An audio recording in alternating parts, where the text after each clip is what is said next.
Hello, আসসালামু আলাইকুম guys. তোমরা কেমন আছো? নিশ্চয়ই ভালো আছো। আজকে আমি একটা নাস্তা নিয়ে আসছি, পকোড়া। চায়ের সাথে কি খাবো সেটাই ভাবছিলাম যে কি খাবো।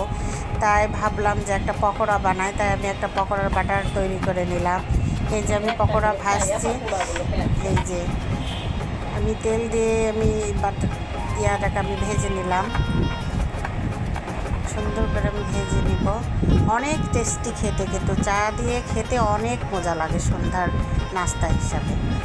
খুবই মজা লাগে খেতে। আপনারা এইভাবে বানিয়ে খাবেন, খুব মজা লাগবে। এটা আমার হয়ে গেছে পকোড়া, ডিমের পকোড়া।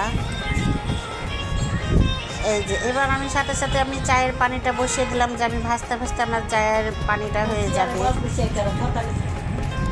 এটা আমি চায়ের কাপ নিয়ে চলে আসছি। পানিটা ফুটতে ফুটতে আমি চায়ে এখানে আমি চিনি, আমি টি প্যাক খাই, এর জন্য আমরা টি প্যাকটি ব্যবহার করি বেশি। এই জন্য টি প্যাকের আমরা চা খাই। দিয়ে দিলাম। এরপরে পানিটা গরম হচ্ছে। এইটা এবার চিনি দিয়ে দেবো আমি চায়ের কাপে। এইভাবে চা খেতে আমার টি প্যাকের অনেক সুন্দর লাগে, মজা লাগে, অনেক টেস্টিও হয়। আদা দিয়ে আমি আদা কুচিয়েতে দিয়ে দেবো আমি সুন্দর করে। তারপরে এই যে পানিটা ফোটার অপেক্ষায় আছি, পানিটা ফুটলে আমি চায়ে ঢেলে দিব। তার পাশাপাশি আমি পকোড়াগুলো ভেজে নিলাম। তো অনেক সুন্দর করে আমি মুচমুচা করে ভেজে নিয়েছি।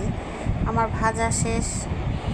চুলা বন্ধ করে আমি প্লেটে উঠিয়ে নিলাম।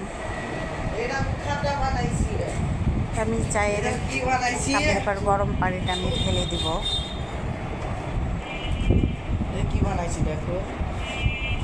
আমি চায়ের পানি এবার দিয়ে দিলাম। এই তো পরিমাণ মতো। এটা আব্বুর কাপ, এখনও আব্বু আসে নাই বাইরে থেকে, তাই আমি রেডি করে ওটা রেখে দিলাম। আব্বুর কাপটা আমি ফাঁকাই থাকবে। আব্বু আসবে তখন গরম পানি করে আবার আব্বুকে চা আমি দিব।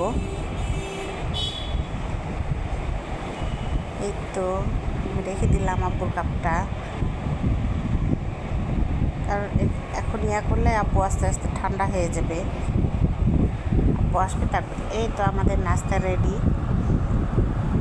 বিকালের নাস্তা বা সন্ধ্যায় যে কোনো টাইপ আমরা সকালেও খেতে পারবেন। অনেক মজাদার পকোড়া, ডিমের পকোড়া। এই তো আব্বুর কাপে আমি দিই নাই, তবে ট্রেতে রেখে দিয়েছি কাপটা। এই তো অনেক সুন্দর হয়েছে দেখতে, যেমন মাশাআল্লাহ অনেক সুন্দর ডিমের পকোড়া। চায়ের সাথে নাস্তা অনেক সুন্দর খেতে। আপনারা ট্রাই করে দেখবেন, অনেক মজা লাগবে। আমার ছেলে তো অনেক মজা করে খাচ্ছে।